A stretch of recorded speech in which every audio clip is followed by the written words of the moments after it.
But that's good to see you. Good to see you. Salam de meneno adikanya bonkoma dada ewa say. Honorable Christmas night saying.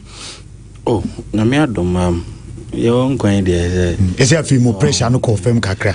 First na nkasa nkrofo asanlai ne ade wo ye party wo fie. This is no e kam wa yi ho ana. As I say end of year mutai party wo fie pa. You are leader of the people, so I feel so as all more manager.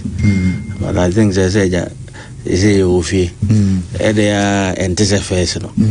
The pressure no ban from kakra as compared to first if you are near wa by mo. Maron yo nyame adom bibia ye boko. Okay. Salam, my main starting free na yen hwe. Salam de ona natina. O de bon kan bi. De hin bia. On kan won dia president. One hour no o sha kwai. Me kasa baba ka. Yes ana na yi ko. Ana o de no expire. O de no be expire. And the mesra o say ka o che time na. O de chema obia bi ubia obia kasa wia no am obia kwani aye rebata. Ehun hia pa. Na moderator. Sana ben. Asembe kwa na 2025 we nyanto o de aba 2026. Ya set the ruso de wanka boni. Ya set wanka boni. Wanka boni. So I my main start ewo I Salam so na yen hwe President Mahama 1 year. Na jemirashi first of all, me and Uncle Pass 1 year of President Mama and Yetiasun dream. And you be a crown, then any bias or copanage by Yankasi and Cocafe, and I be bisa to Bombo Biantoi. It imagines since you are fair President Uncle Bibia, what Tigana as a leader of the country. Now, Usha be a free bar, which is moving 2024, 2023, oh baby. Now, he'll be a baby Druria. One will be able to say, 1 year of Jomamano. What has been the change? So in 2024 your election, some of the things that are gonna forecast say the cost of living, commodity cost because of cedi depreciation at a certain point in time. Sydney Koya could do by 15 cities, then Koya 17 cities. And a property says Sydney no 15. Okay, say boy I do him now the rate na exponential. Sydney no depreciative very very bad. Tax be like Gen tax betting tax and kola ya soon say among sana mo to chanzo ya sa tax omo levy omo dey ba even people can say with the incentive you can support na behind the scene now share inflation and over 20%. Lending rate was about 27%. I quoted something now fuel do be 17 cities per liter sana France Evans Kyle. Now the condition, na Papa Magana for. The one there was a change of government. So your mama idea within 1 year. I gonna for face idea no yema or 11 free ho. Jinze taxes free ho. The promise say about my first year students that's a friend say I'm attempts to friend. No stress. You know. I just say first students be able to school or want to fees. Even though we try na banner up to my back, but the policy has been implemented. I hope in this time around, yeah, in try my munku try na try back. My mum say, "We can say I free ya." Na say me try na say no try back. I mean who say free no? Because I mean we can say we be or channel be report to university no. Why should need enough money to pay? And by system no, they said that all registered in one rank. This but that policy was implemented. Or promising this sanitary powder or Mano, it was discharged. Agenda 111 was launched. Gugan Kitinkete was launched. Mahama Care, big push agenda was shas ye. Oh you know, policy be say program be say gold bond. I buy, but I say gold bond, no. I'm by intermediary between gold friends, sellers, you know, and they will produce gold, no. They do a motor and our mobile system. Say, look, it's an improvement of PMMC. This time around, no gold name will be on Tombi, any abeto, near ton, $9 na bagada already injected the economy. And the result of that in the next city, and I'm by 11 cities. Because of gold bond. Gold bond, one of the big intervention a man never call for. I mean, you can say, never be above form because still no above form. And not above form, calculation what to say is stabilized. And then I mean okay say friends lending rate a drop to 18%. Inflation at 6%. Number three assessor because of good policy. Jamama de buy. The social economic side it was good. Policy implementation it was good. Over the security side, the security level of this country so far now one of Jamama are good and you're bad. Road infrastructure, I shall say, ye be the corruption, Bonibia scandal, about government say, okay, say, is it for I go for the term first year and a year cash for seats scandal some more. It's first year. Even in vetting time, you quite should say, we will be compromised, say, some Montacomo issue say, is ever. And the SAS scandal no. Yanyano and the first year of American say John Mahama. It is all a good sign for him say what shall say good. But so Bonabaswa, you also have to do a comparative analysis. Say sanity and I say need na head strong. Or compare with Akufo and Breswa, they say almost the same thing. That I'm near friends say Oforia Tabasu because obey 5 taxes. In the first year of Akufo so I must say can no because the first year. I'm talking about first year. Our first budget. Yeah, okay. Now, also, I'm tax be a moji power ticket. What you say? Ticket for us for power. Never so no. About that day the jubilation in Central Market. They were happy. In fact, they were all jubilating. Say we were all happy. Say first year, some of these achievements here. Project initiatives. First year, I go for implementing free SHS. We know the difficult because this guy is about more than a billion Ghana cedis. First year, I cake start. I'm for Bonabaso. And the difference between MPP and this implementing almost the same thing. Because almost the same. The only difference is the level still appreciate and the NDC better than the MPP there appreciate the level a drop of price and drop of bar from better than that of MPP, but almost the Macanina policy implementation first year never be MPP implementing. So first years of African government and as a Ghanaian government, most of them entire good. But as when I hear Kono na nemasisa because first year amu yusu the American atia government as a guidance. So you say corruption ye be yemokrono ade sa de chine na omo get well headed na askani amu fe na ambitions be too much. Won say by next year then you begin among from omo flag bearer and the person omo candidate win ya omo ba power and they will start amassing wealth to support their candidates. This year ya no omo be omo executive elections. Because of executive once na share me person we me chairman team me sponsor na Fascabras na share. Until by end of this year no man share ya but the scandal na share pop up. Eske we have her all because of ambitions be among for. So first most of the time first year of government because I share the challenges be with the ambition be no me so maintaining the office as a minister and as a president. Most discipline here, Juma. Obi are quiet. Mami Juma and my Pama Juma are too early. But I could do 2-3 years now. Now I just join the battle line. And me but this camp, what that ambition. And tell you because we say, oh, Pamukra, I'm okay. My baby medu. So kind of mama first time. I'm saying the first government away, and then the government will be so by or per se or we parliament or we Victoria Hammer. Victoria Hammer now I pay $1 million down. That ambition in our bar as a winner or couldn't even know so loopholes with that. So first year they be my paso. So Evans can yeah wait my by 70, 80%, 90%. But me also 70. Or my mom by 75, 80%. Because one thing yeah can was some more. About the negatives, for example, Osha and the Jomama, never be Brescia, even a coincidence, but that means ABC and then the government, and the Jomama in the first year, IGP call, CDS call, Chief Justice, Echo, and the Jomama in the first year up to now, MMDCs, among friends, among end of service benefits, MI. So you compare meals, I think 4 months. After the government, even appointed Mrs. Krabi and Omutray, and that's okay. I cover that saga issue at the buy. Omutray as early as 2-3 months. Not transitional team in Ukraino and your handover. Mean Kaiko for the area, but Usha Jomama expenditure as a government first year and one spending more because as at last end of the year, now can you? I'm saying 30% of the payment on contractors that require no amount. And though economically, financially, we're holding them maybe, but government expenditure now are very low.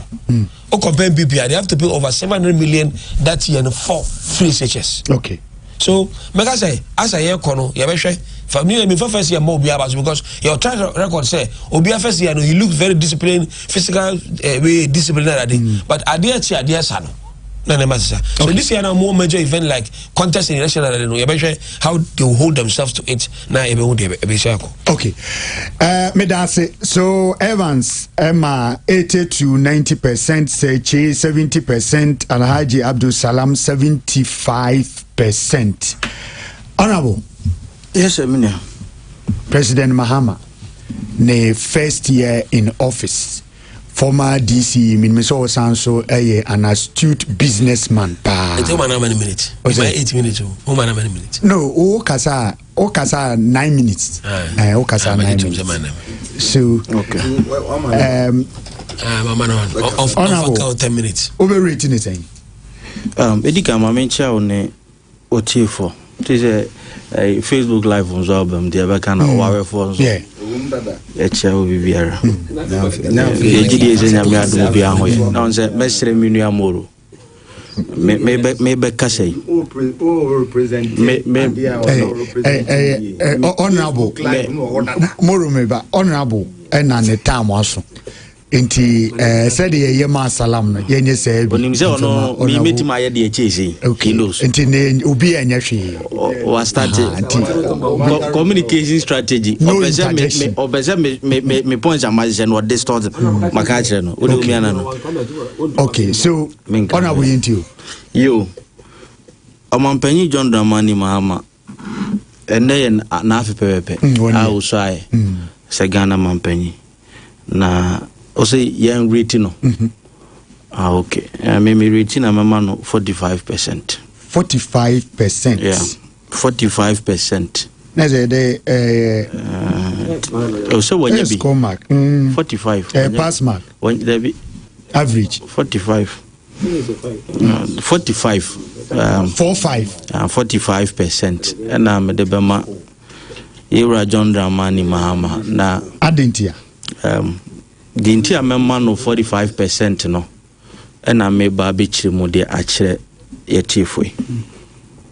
Didi kai amanyoko bia oba bemwa adea wodi tudwa mamamfo esum ejina so de to aba ayo manifesto no ene na ye apama wona omamfo ko nti oba manifesto no so na nkofo yese ye makewa titiriwa ye begina so na de amakew na afin so oba ye behwe baabi a na oman ne wo baabi a na oman ne ko any baabi a won so odo oman ne ko. So these are the two scenarios I megina so na megina so na mde ama Ira John Dramani Mahama 45%. Na Omo manifesto no yet to din resetting Ghana, jobs, accountability, prosperity. Yeni anu mendisi. Omo manifesto Ira John Dramani Mahama edibo nto ama Ghana fo gina so edito abama no. Ira John Dramani Mahama ebetna abanya so no. Ghana na eniema etisei. Yenyina ebeje atum. Se Ghana from 2020 eba beka 2024 mid year 2024 na niema engina ye ohwe baabi ana na Akufo-Addo befa Ghana ede Ghana druye by 2019 na hwe baabi from 2020 beka 2024 mid year be druya e kire wo se ohwe COVID-19 eba ewiase ohwe eye Russia Ukraine war eba ewiase ahokyere ne baaye no ewiase afa na nyina obia ebiko baabia.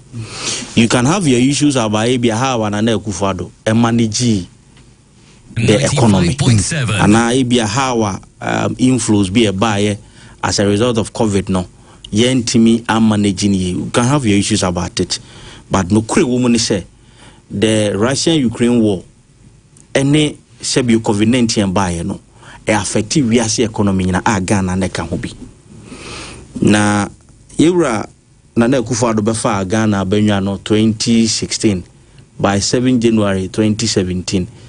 Satamona the major campaign promise was free education, free SHS. Nana Akufo-Addo by September Okolanche policy no Okuapemai Secondary School Eastern Region. The first major policy. Enijia Ebia John Dramani Mama, the goodwill I enjoy is here. And also Nana Akufo-Addo enjoy goodwill 2017, 2018, 2019. 3 solid years continuously. So goodwill no unya or enjoy until say COVID-19 by. Enti eniyama bi ho na say course within 1 year ya enyame wanwa. O hwe anamo bi etu e bi eniyama bi amoka say aban baye ye enjoy ama wiase ama economy no ene esisi ya. Nji say ye bi Nana Akufo-Addo edigu akwem no me pese me ka ho asem. Ye wia na ya tiesi manifesto promises no. Bikra mensem krata yewra atoforcing. But we IMF reporter ye submitted the call IMF. Yewra atoforcing ensasase. Yewra Johnson Pandita Siama ensasase.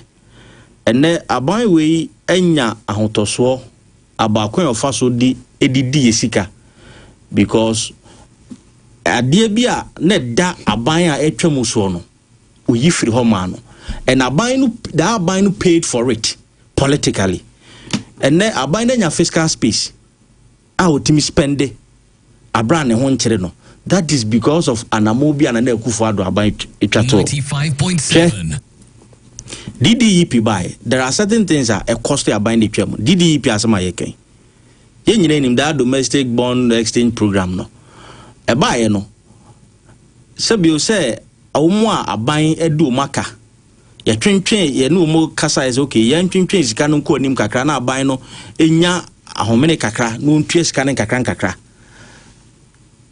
aban we enya sonfaso but aban ne twam no enya ahunsunsanso abran kofo bufu binia obi anu ani sika 100 million da bank ase me kwa kofa na ase metua 10 million amount sa 10 years abra me 100 million metima ko yi no dakora ne bo beto ne yemda you pay for it o hwe aban no anamo tu ye ekohia external creditors G20 oma amaya na aban na didu muka Ghana aban didu muka esiro mu se bio eka na yedu mu na sika yetua no omo entwe ni tua no nko anim kakramaye se de ebe ya ye ho ben ha ya me de adwuma no aban we ene yewura John Dramani Mama aban enya so mfaso na me ka letter yewura Johnson Siama ene atoforce de koma IMF a kire wo se saa sise yewe no eno na abo aban we e wo musikasem sise yemu.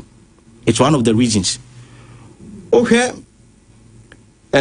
appendix 1 a letter of intent page 50 make the last letter from Ghana. IMF your report I submitted to IMF. Oh yeah, Madam Christina George, that managing director IMF. Make the last point 2, the last paragraph na make amount.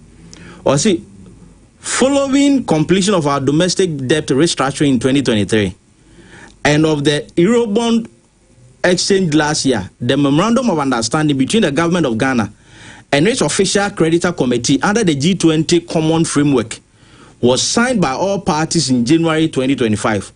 We are now working with these individual creditors on bilateral relations to implement the MOU. We are also conducting good faith negotiations with other external creditors to achieve debt relief consistent with program parameters and on comparable terms. So it tells you, say na aban na etwam no edigu akwam no aban we enya so mfaso bi. Yen go back to yenuanom eba aban mu no ensem bi o mu kan ya Ghana fo gina so de to abama wo mu. Obaka promises. Yes, automatic posting of teachers to any nurses.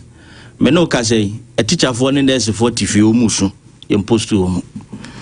Yewa ha ye catch re say galamsey e yakufu ado na de aba na ye ba galamsey ye de 1 week kura bi to ase me no ka say per Catholic Bishop Conference per Ghana Water Company per Chief Justice Awotisui per Kenashigbe Group civil society organizations against illegal mining omu nyina ase galamsey is worse under this government enti hono yewura mama wa feli ye wa ha ye nuanu NDC ka kire aba LGBTQ oba ne bada mema ne bemeda omu ka kire se yewura kufu ado ene ba omia na ekofa sa ade no abaga na ha na yemusuo enu nti Ghana fo nto abende no mdo mu ba ya ombe make sure sa amra no ombe passe ye ba ye 1 year in office yewura bamba ben say omu be passe yewura mama say sa atem kra amra no enru Jubilee House endigi se amra no ye no foforo o ma feli ye ka kire ye se National Cathedral ye de 90 million akotu hu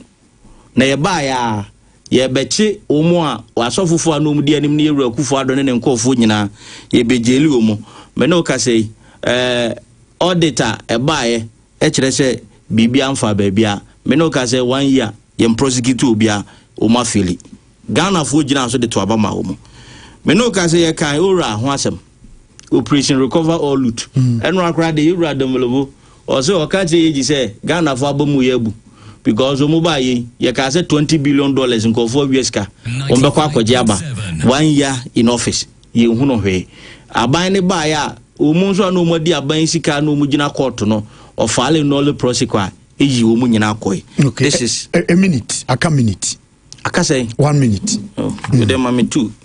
Minia. O hwe enema ye boy nuanom abase so omu ba ye o maye.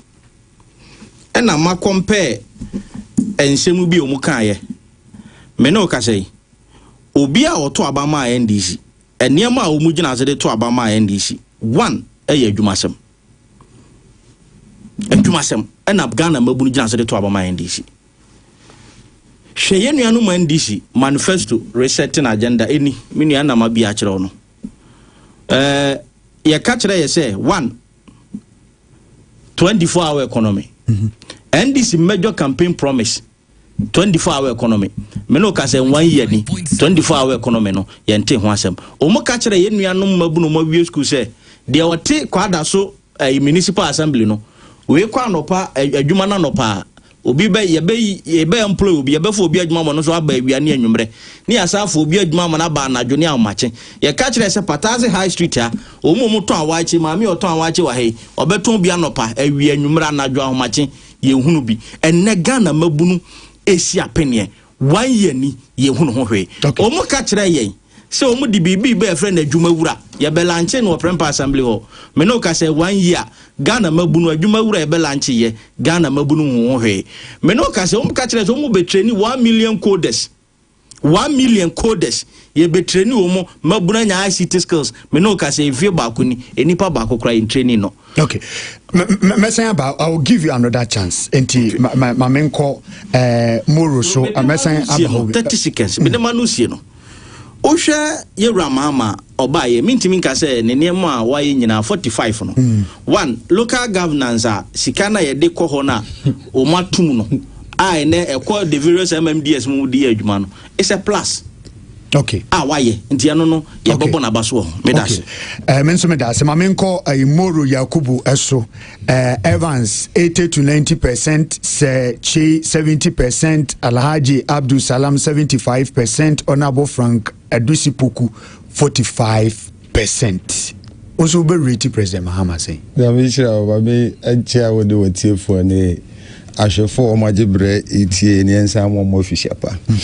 This have Echo na wie this is the first time I hear a TF1 here for especially dedicated Pure FM listeners, and I say dedicated because you see me and Kaza I am usually who say Pure FM and sister stations Akwakoya religion ama a lot of listeners because me bodia 95.7 yenwene time so ne de adwuma amemo mo official pa o maya ade pa o muntina Pure and sister stations no guso ha no bone homode amema adwuma efu nyina official pa titru ankasa wo legend baby obia no mechia no Dr. Kwame Dinga. Exactly nye easy wo ogusu sua de bia lawyer chief producer Evans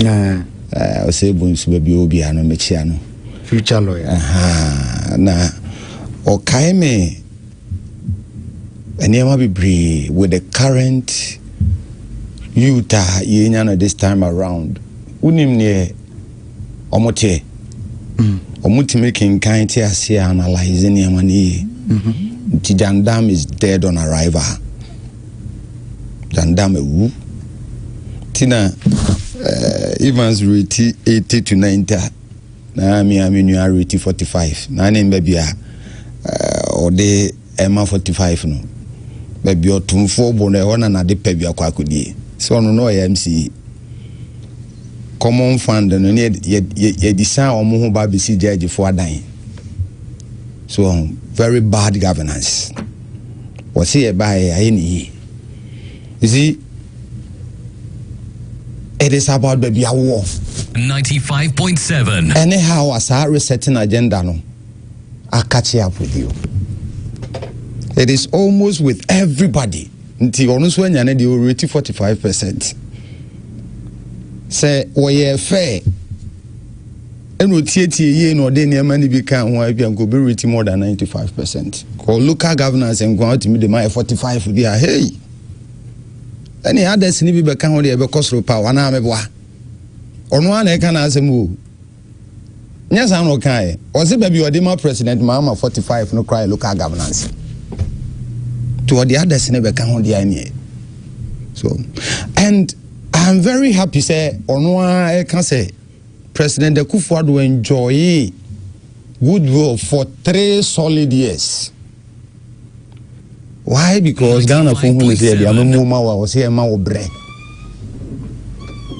Now, what didn't my head a good form? Fundamentals and I was say ejina yi who see efie and I who see dan na who need foundation I don't think so be see dan na yi nti President Akufo-Addo according to Miami Honorable or enjoy goodwill for 3 good years because Ghanaians were giving him that space to perform and against him. Minuya no Ghana for our President Akufo-Addo that space and time to deliver no. And we generally council 1 year. And I watch manifesto. And I pinpoint and near my woman in any moon no combined just because opposition to one can ye. If you go a buying hoof and I say amanfo enhuni aban na ye ya wanye ni ni nyina so na yemfa hu sa aban ankoye within that 1 year. Yeah.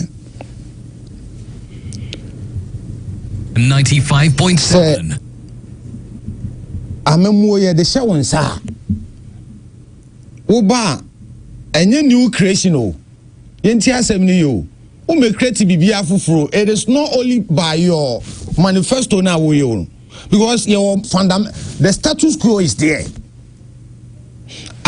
Inflation anameboa eno aban wonya hu bibia na as we speak inflation ye free hen and as say e wo hen fa we took it from a double level of number and e dey about single digits of a number. Now, oh, careful within our body, movement and our mobility and all that. Vis-a-vis business.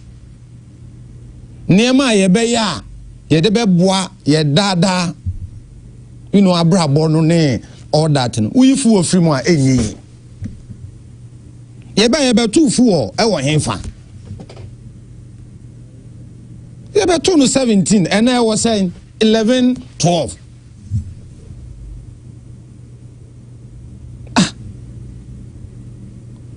Dollar. enema ejina so a ana MPP jina so ede kofa Alhaji Mahmoud Bawumia as running mate even though no one MPP ni, because they felt say amongst all economists in the MPP no Mahmoud Bawumia no mo kofa ne ba where the messiah of the dollar into betimi ayama cedi no ahoɔden agina ɛna ɔmo kofa ne ba enso wɔ nenso fo ehun ni ekoko wie ɛna ba bia dollar na ba begina, even to the extent say wunim within the 8 years of President Akufo-Addo ni Alhaji Mahmoud Bawumia amamu mu no say bedi Christmas we so bogus na ba ntia don dollar be kosoro wanti bi da ɛna den ne sie ene ye di bro nya dollar no kro esan aba na chi nti ede bio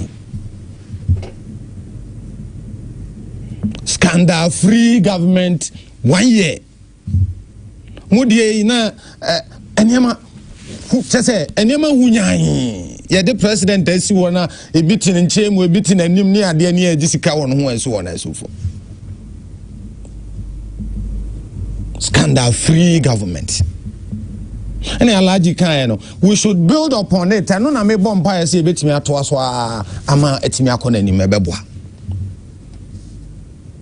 Because if leaders who are supposed to set examples are scandalous, you can imagine where the country is heading towards. Nti yaba bedroom pempen so a manifesto a NDC and MPP de beba no entimi supersede the fundamentals, which is the economy. 0.7.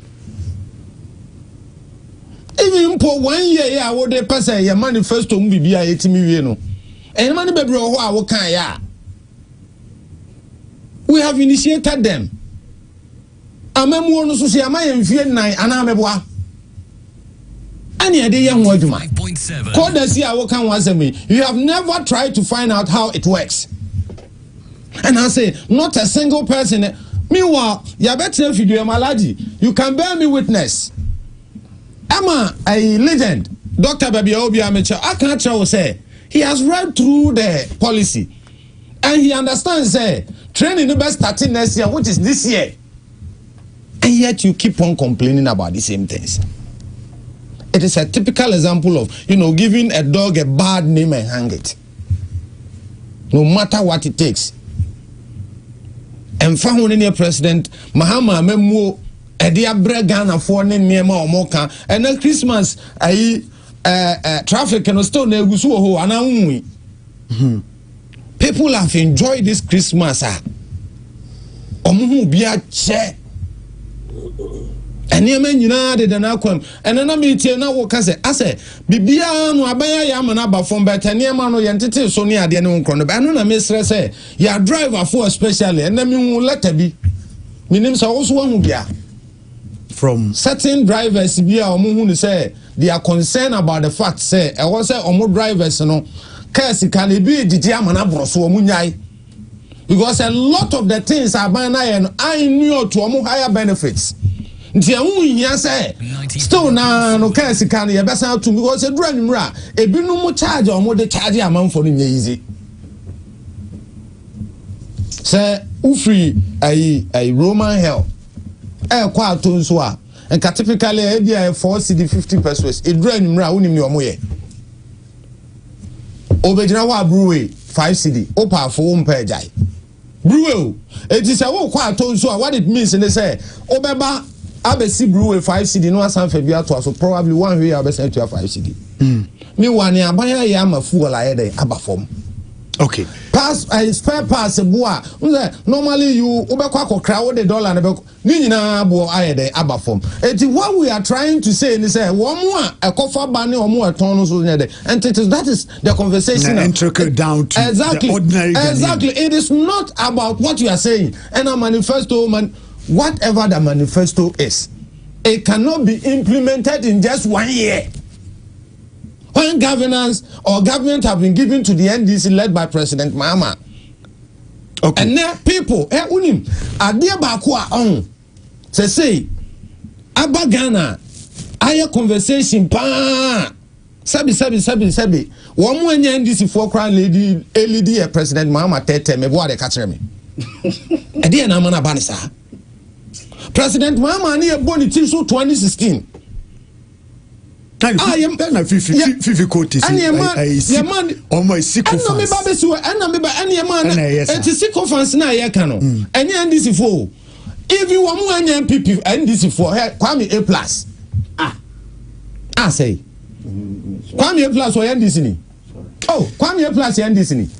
Oh, okay. So, who rating it? Me. To be honest with you, I will rate President Mahama 95%. 95%. Okay. Win 5% in India. I'm in Famano. The India. Hey, what my appointment in the camera? The others were we had. All right, so we have your 15 minutes. Yeah, 5 9. No, we are terminating. Yes, sir. Yeah, 5 minutes. 5 minutes. On the next topic, I said no one because the next topic is also discussed. Okay, so we discuss it. The other topic, now you can discuss it. Yeah, na honorable. Opetampa, we need the honorable this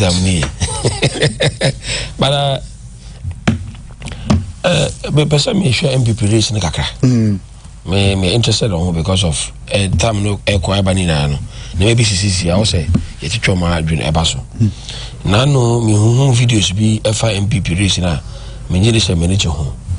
Me can advise on say saris amoyi we in politics we internal game na play say within us if say you be abedi any mo kan eno no enye ntakwa enye otan if I support the official ni papa ko no qualify say oye leader capacity de true ne mramu say e be say ya akona akoyana to a ni pese asimasi from this background with this feet and as say and I was away say a party ne gas obi abeto content say party no eji ni pa bia from all angles too nti yensemu no enu ka so obagina na odi tribal and religion e de chese we na was odi enimu kan chene tie ne pakono ss odi mu kan rather than say because tribal because party no enimu no nka say matani ndi enimu ana makremoni ndi enimu so bi abete dem you don't have to use it we say kwara say share party na kwara ubogu na se ko ba se nkwala kwara na eka ya na enyanya da ba ko do some penufo officer we metima ya dachi president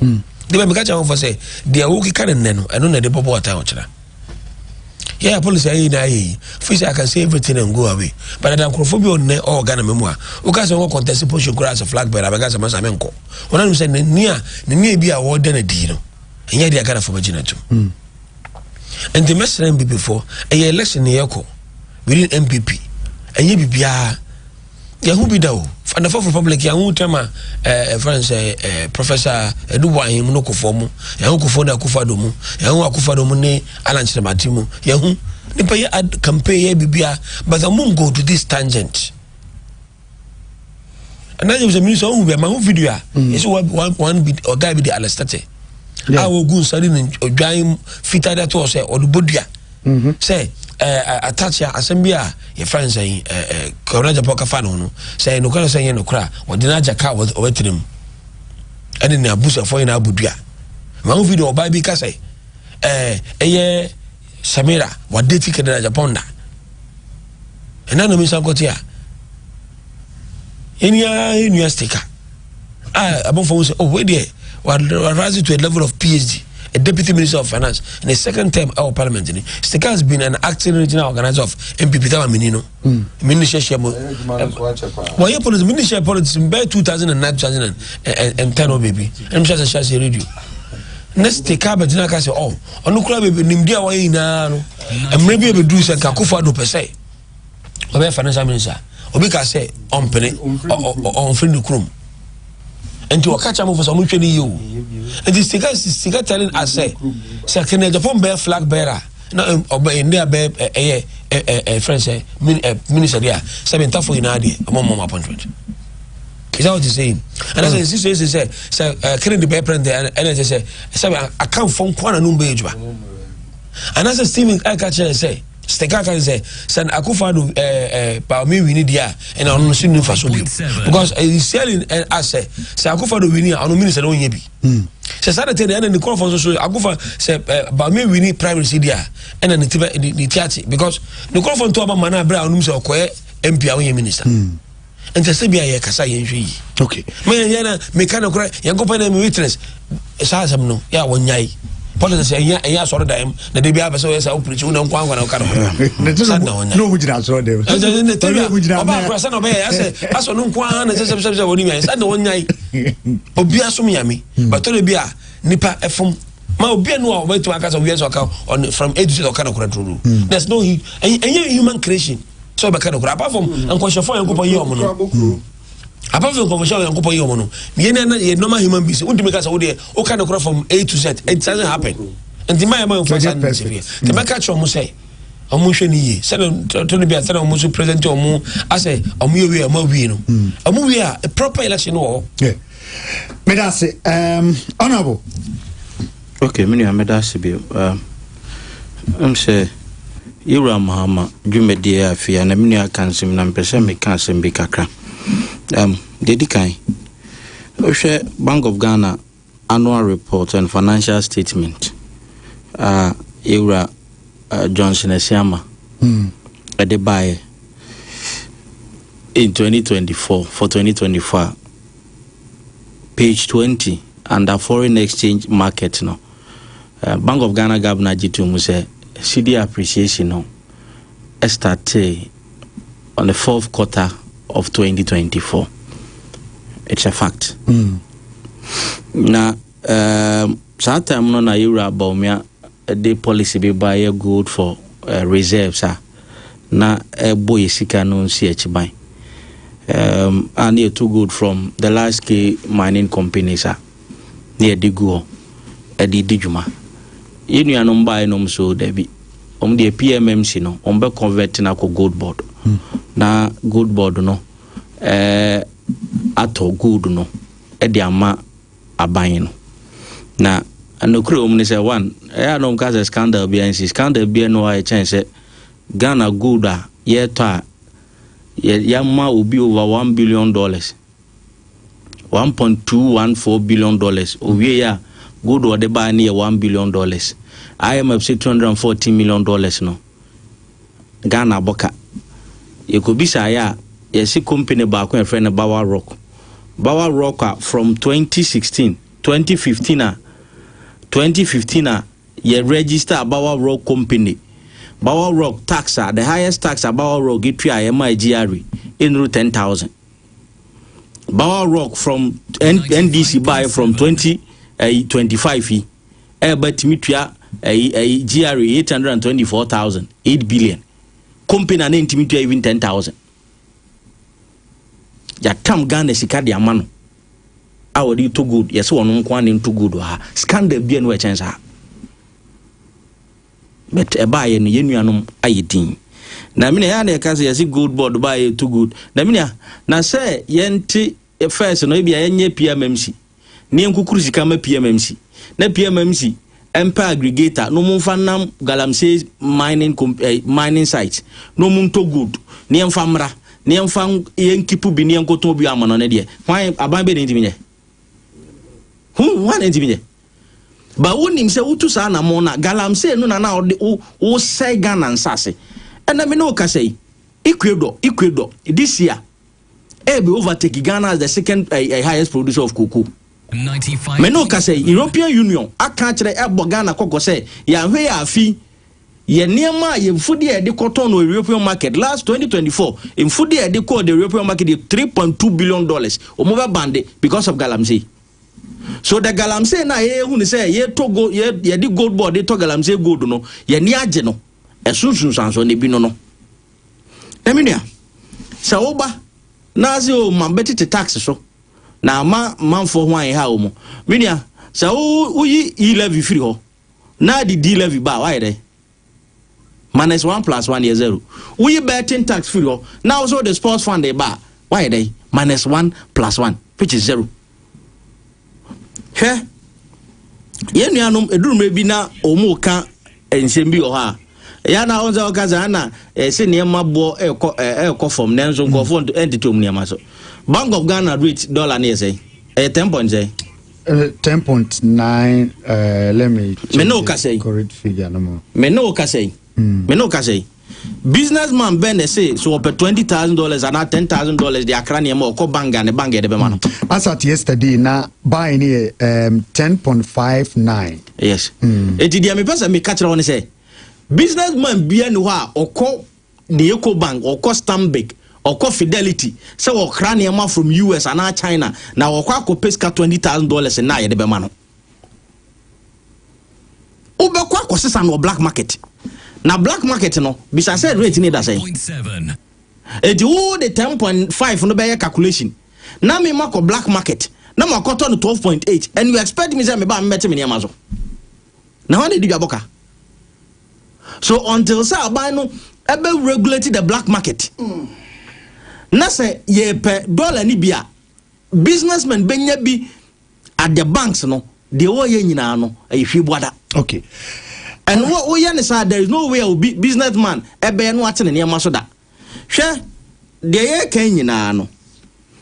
And say ye nuanom ba ye de adwuma ahye mo nsa 1 year ewura mama enka se oba ye onye hwe nanso so de enti Ghana fo apama Ghana fo gina se to abama no anamu bebre ho a ontu ye MPP asem 30 seconds pe 30 seconds ye kwa akoto aba 31st minia ye wi a ye nyine hia nka bomu nukure wo mu ne se abawe a ye koto edi obawe ni onim abawe jise obi a wo ampeso beka no kore de obawe ne no wa we ne dada bibia nsesa no wana bawe ni o monitor campaign a ye koso nyina na bibia no abesa say urabomia enwe ni abawe he will win hands down but me dey na me dwen ho ne say ye to oba ni wie no owi ni wie a yensem ne ye bi ede na di no ye betimi kwan be ne ye befa so ye beke ho ayedai abom eno ne ade ehia na ade stika kika ye de na watena wo di MP no nhia so constituency ye to aba wie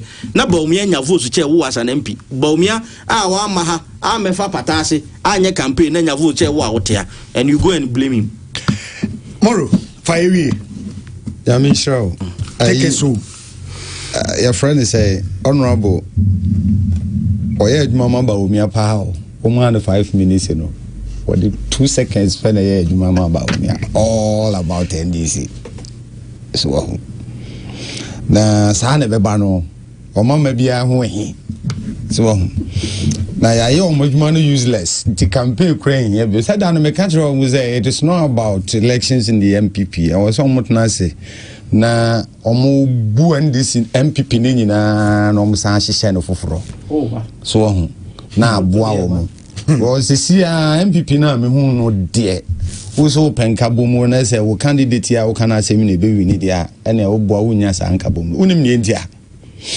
senior wo candidate na wo so be wini nkofo atwa no ho ahia no they are acidic akwa bi di kuka enya kuka papa na wo ha no kuka kai bom ya won ya what are you saying do there be masa dia wo kanya no I allow you say it kuka ye dey wo kuka ma me ncheche kuka no me hia me pa kuka ye dey wo bom ya kan bim what are you saying kuka me kan enya kuka papa na wo te yi Asante regional kuka nyo no anya chema odeno anya chama odeno kwaku apia that is disclaimer hia mpa Koke ya make ye ni oye campaign ma ba Baumia. Dese Dr. Baumia kan se obi a oye oye ni campaign manu ni ade bia ka se o ka se bia no and represent no. Enye ono. Enti obi a obekasa mani bia no ntimi me issue disclaimer de bia se we akasa no obekasa asem we say dey represent me. Asem we dey represent me. Penny a wotena fie man kwadawe na nka yibu na nka wefo a we dey.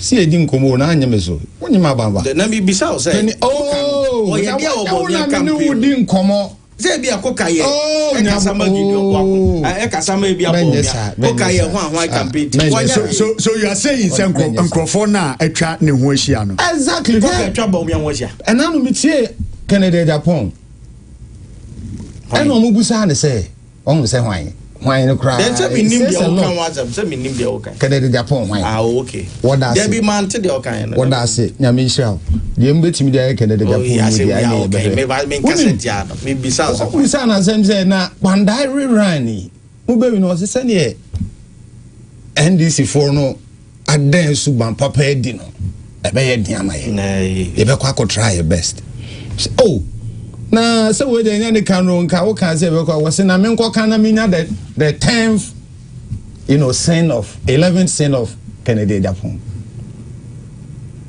The man is bitter, and it reminds me of 1979, the clash of Victor Owusu and William Oforiatta. Now the same year the two candidates, those surrounding flag bearers know. Now omuwie na Victor ana elko second round with Hela Liman. So okay. Training train candidates and chese baby for MF Ankodinti enko William Wona ye ne nko kasa. Hey. Sansem we mutena ho ma ye kafa me ho a obi antimi anka bi no.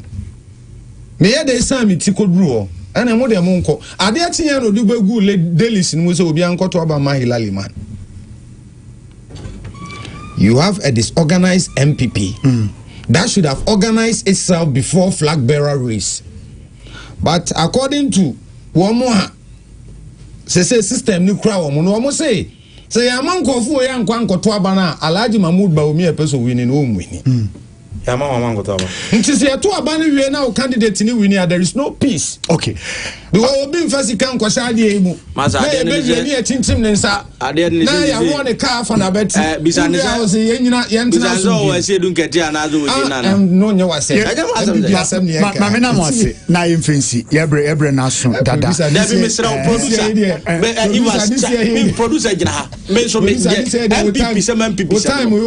NDC so promise ba producer. Eno to ya fa bra. Obofo ne ne na wo apaso. Ye mfensi. Ma me na wase. Race bia mo na mo de 31st year akodi Moro Yakubu a member of the NDC communication team Sanso and Alhaji Abdul Salam also a member of the CPP communication team is the Ashanti regional secretary of the party.